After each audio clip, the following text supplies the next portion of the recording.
do Russia.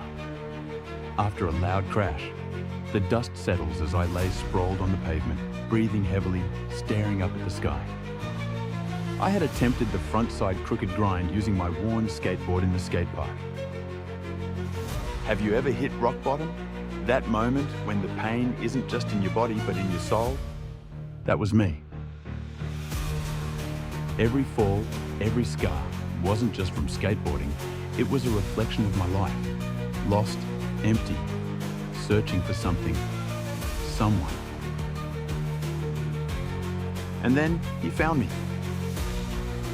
Growing up, love was something I only saw in movies. My mother died when I was 8, and from that moment, I was shuffled from one caretaker to another. My father, crushed by grief, drowned himself in work. I was alone, unwanted, invisible. I had to make life decisions on my own. Food wasn't always guaranteed. While others were given an allowance, I worked part-time jobs just to quiet the growling in my stomach. From the outside, I looked like I had it all together. But inside, I was drowning. Fear, insecurity, anger, emptiness. Extreme sports became my escape. Every trick, every risk gave me a fleeting sense of control. But once the adrenaline faded, the void remained. Then came the turning point.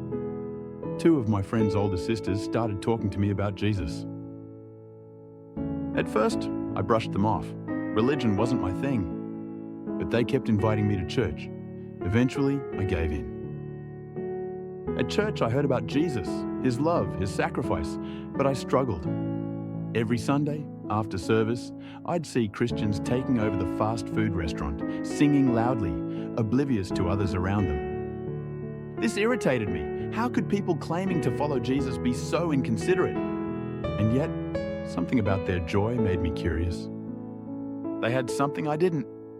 One Sunday, the pastor preached about the parable of the lost sheep, Luke 15:3-7. He spoke about a shepherd who left 99 sheep just to find the one that was lost. And when he finds it, he joyfully puts it on his shoulders and goes home. Luke 15:5-6. That verse hit me. I was that lost sheep. And yet, God wasn't angry at me. He wasn't waiting for me to be perfect. He was searching for me, ready to carry me home. Then came another parable, the prodigal son, Luke 15:11-32. A young man, lost in his own reckless ways, squanders everything. Yet, when he returns, expecting punishment, his father runs to him with open arms. But while he was still a long way off, his father saw him and was filled with compassion for him. He ran to his son, threw his arms around him, and kissed him. Luke 15:20. One day, as I stood at the front of the church, with tears in my eyes, I whispered the sinner's prayer. I finally surrendered.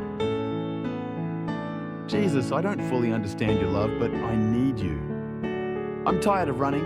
I want to come home. From that day forward, everything changed. The void I'd tried to fill with danger, distraction, and approval from others, it was replaced by something real. God's love. Maybe you're feeling lost.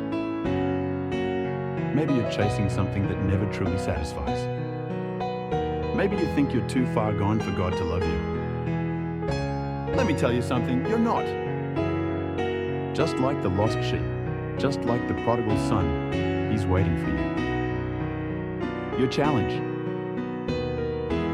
1. Read Luke 15. See how God actively seeks the lost, not just waits.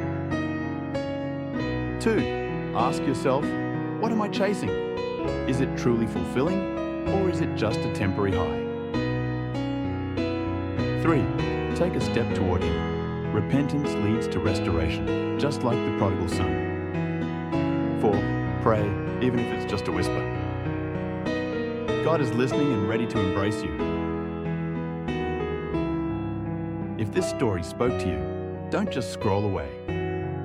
Like this video, share it with someone who needs to hear it, and hit subscribe so we can continue this journey together. If you're ready to take a step toward Jesus, drop it in the comments. I'd love to pray for you. Do also join local Christian church near your place. You're not alone. You are loved. And there is a place for you at the cross.